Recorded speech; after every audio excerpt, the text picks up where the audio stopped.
Welcome, everyone.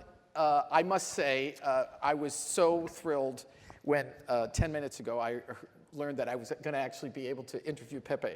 So thank you so much It's for being here. It's my really pleasure to be just here. an honor. Just thrilled.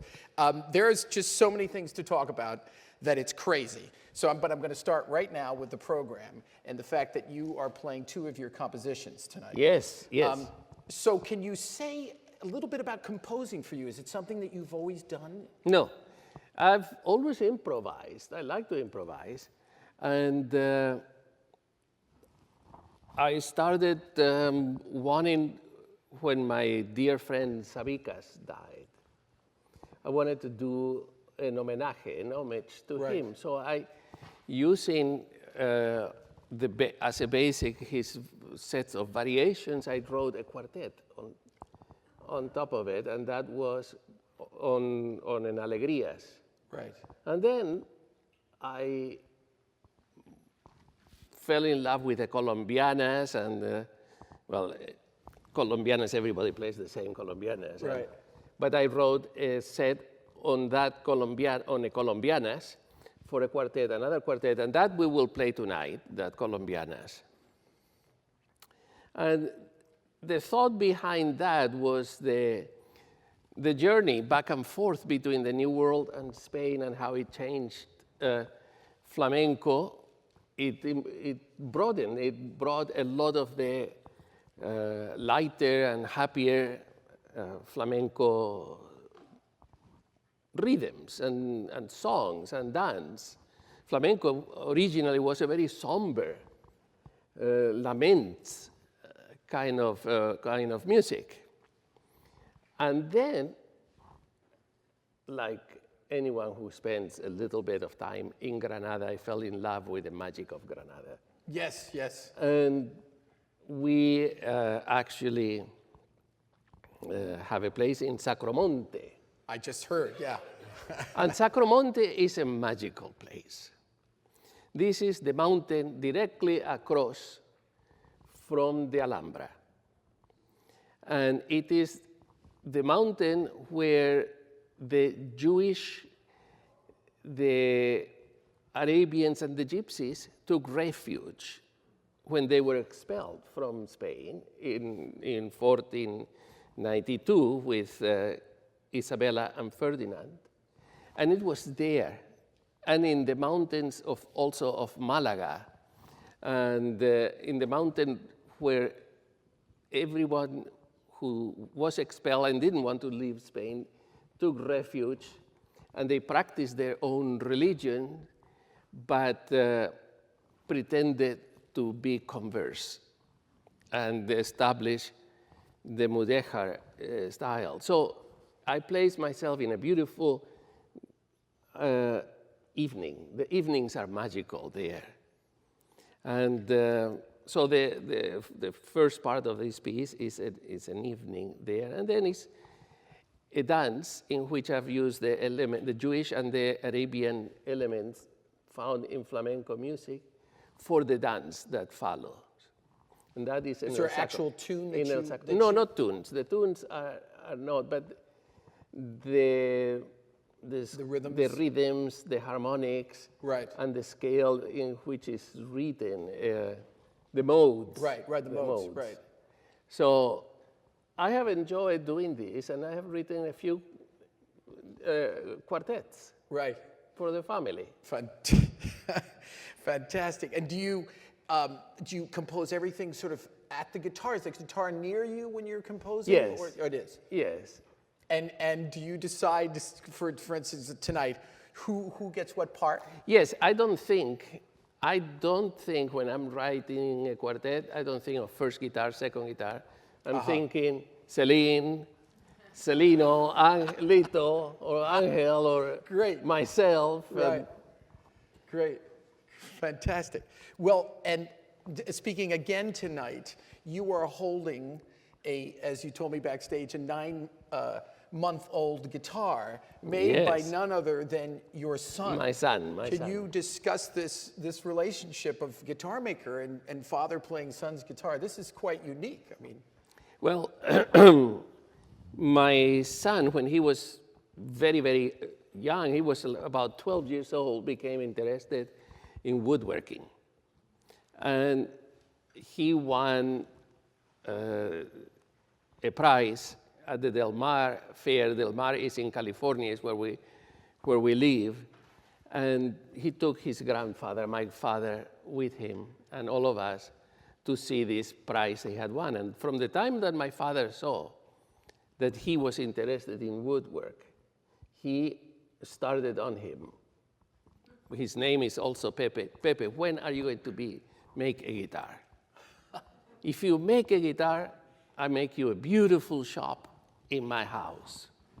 And my son thought my father was a poetic, visionary man, and that making guitars was far too difficult and that he would never do it. And he didn't do it until my father passed away. And when my father passed away, 6 years after that, he was 17.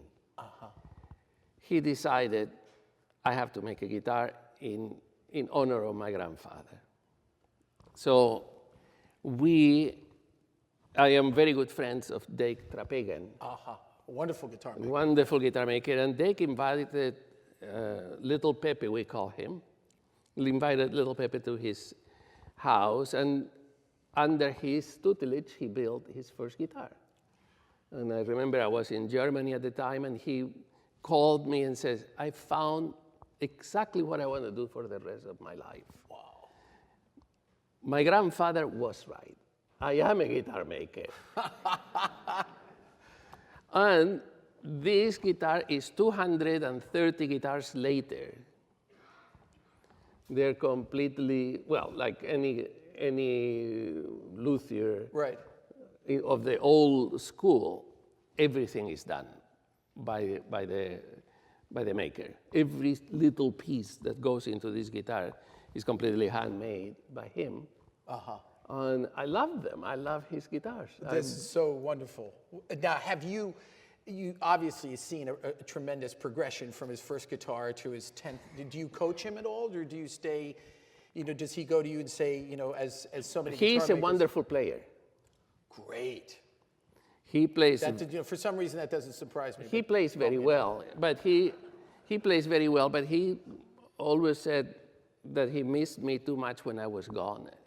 He didn't want to have the lifestyle of the concert musician. And now he can love the instrument, serve the guitar, play it, and make it, and be around his kids and his wife. Great. Fantastic. I'm going to rewind to discuss, if you'd say a few words about working with Joaquin Rodrigo, whose birthday is today. Yes, which is quite astounding. But you had this rare opportunity of really working with the composer a lot. I did, and so did my entire family, because right, of course. Rodrigo became a member of our family, and we spent many times, vacations, staying in his home, and he stayed in our home, and I had the opportunity to watch him work, which was magnificent, because he would sit in absolute quiet and for hours, and he was working in his mind. Perhaps the only thing you would see him do was some kind of a groan. He had a very kind of nasal, nasty voice, and he would go.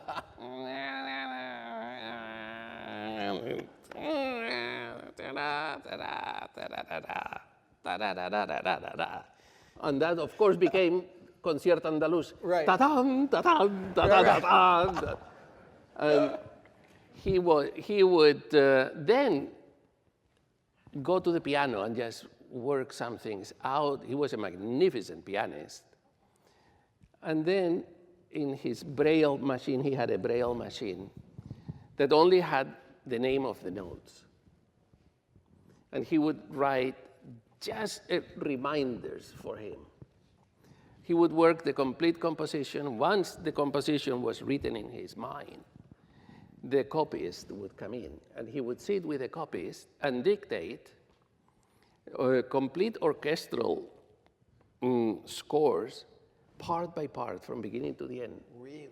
He would go flautín or piccolo and dictate the piccolo part, then the first flute, then the second flute, and so on. And All so from on. his head, from his All from his head. And then his wife, who was a wonderful musician as well, and a great poet, and she would play it for him, what the copies had done, Right. and then he would make corrections. And I was very, very fortunate, as was all my family, to have witnessed that and be a part of it. And personally, I had the great privilege to premiere 3 of his 5 guitar concertos. Right, and you did that evening where your family played All of 5, all of his yeah. all the 5 concertos, and many worked on many of his solo pieces. Tonight we are going to play one of my all-time favorite pieces by him, is the Tonadilla. Right. For 2 guitars. Yeah. And that is really wonderful. Indeed. Did you, because you've been a champion of editions of his with Invocation in Dance and Yes. and also with even the Concerto on Wes, you have your No, there's 2. Your Angel has that, right? Angel has that one, Yes. and I am in the process of publishing Fantasía para un gentil hombre Fantastic. with them. And tell me just now, you've played I mean, there can't be many people that have played the Aaron West Concerto as many times as you. Could you even know how many times? No, I have no idea how many. But times. if I called you at 4 a.m. or 3:30 this morning and asked you to play it, you could probably do it in your. Oh yes, I could do it. But I could do it, but I would say, wait a minute, let me run through it one time. Can you say? I mean, because it's possibly the most loved concerto of the 20th century. Yes, it is. Of any instrument. Of any instrument, absolutely. Of any instrument. And there is not a single day that the concerto is not played somewhere in the world. Wow. Imagine the Concerto royalties. Yeah. Yeah, right. Imagine the royalties. But knowing it so well, I still would like to ask you, what is it, after so many performances that still excites you? What a certain passage or just a different, I'm sure it's different every time, but. It is, well, it is. Yes, I know, but I'm curious. It is, I find that when you play, you fall in love with a piece of music, and if you truly love it, every time, it's a relationship, Yes. It's a friendship, it's a love affair. And every time you play it, it provokes new feelings. And I think that the purpose of music is not, is to search for the magic that the world of music brings, both reaching out and going within. And you tend to find more things about yourself. And when you play it, for me, it's like having a wonderful friend or having a marriage in which it's great the day they meet, the day you meet, and 50 years later, it's even better. And the thing is, I never take any piece, for granted. And every time that I'm going to play it, I start working on it as though it was the first time. Indeed. Yeah, that's great. That's great advice. Getting back to your own composition, I'm just wondering, I can't see, but I think we're cool in time still. Have you been influenced by Rodrigo in your own composing? Do you think in any way? Do you feel that he's sort of inspiring you, looking over your shoulder as you compose in any way? No, I don't think so. Of course, I think whenever you do anything, whether it's composing or playing or teaching, you are touched by all the great people that have been in your life and have touched your life. And I think it is my love for flamenco music Right. that comes through in it. And I now want to go back into your early childhood with your dad and your brothers. Can you remember the time when the guitar just touched you? Like could you pinpoint that? Like I can pinpoint a time when music or the guitar just touched your heart and you thought, oh, you know, the magic began, the wonder began. Was it through your dad's playing? When I was very, very little, I had a touch of, nobody knows what it was. It could have been polio or something, but I couldn't walk for a while. And I remember, and those are really early memories. I remember my father playing for me and falling completely in love with the sounds and the magic that was coming out of it. And for those that knew my father, he had such a magnetic personality, such a poetic soul. And whenever he was around you and he played the guitar, and you saw the incredible, beautiful world it created around him and around those that were there, that you couldn't help wanting to play. I think Right. My father had 3 sons.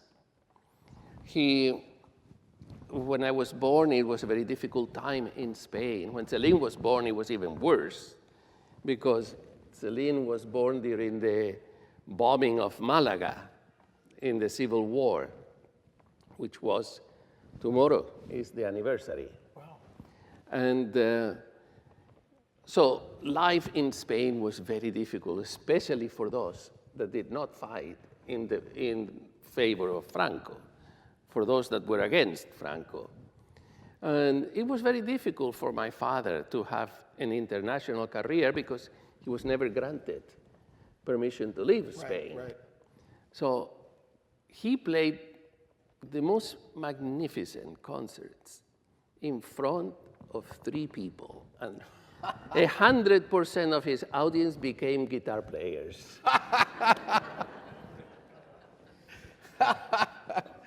And I cannot help but to think, when I'm on the stage, I am completely one with him. Wow. And your first lessons were all, can you take us through your first lessons with him? Did you and your brothers do lessons together, or how did this incredible... There were never formal lessons. Right. Just, I remember formal lessons were more about music, solfege, Right. harmony. With the guitar, it was an ongoing thing with my 2 brothers and with myself, and later with the grandchildren. And it was just almost a constant, somewhere between a party,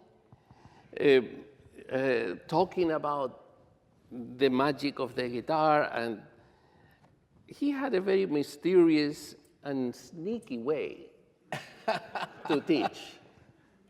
Oh, you must say more. What was the sneaky part? Well, you didn't realize that you were getting a lesson. Right. You had no idea you were getting a lesson. Because he would engage us in a conversation, for example, about a guitar. And about what do you think of this guitar versus this other one? And what about the tone? What about the tone of the third string? He was teaching us how to produce the sounds and how to touch it properly, but it was engaging us in a way that we thought he was very interested in what we've we felt and what we knew and what he wanted to know. He was actually teaching us. Right. Beautiful. And did you, now in terms, as you developed with you and Angel being, and did you guys all play for each other constantly, or I play scales faster than you, or? No, we did that maybe. In your teenage years? In the teenage years, maybe for fun. Right, Just always as a fun thing, but never really did engage too much. One of the things that my father started was that having 3 children and how to keep us from being negatively competitive with each other. It was that if I played one piece, and my father played it, he would stop playing it, and it was off limits for the others. Oh. If Celine played a piece, it became his. So, and what was we respected. Yeah, that's great. My last CD that I did on Deutsche Grammophon, most of it has the repertoire of Celine. Finally, you got to play it. And I asked him for permission to do it. And I said, Celine, I've loved all these pieces. Like I love the Sonatina of Torroba. I love these pieces and you've played all your life. Can I record them? Sure, go ahead. Oh, that's a fabulous story. That is just great. And how we have to, oh, okay.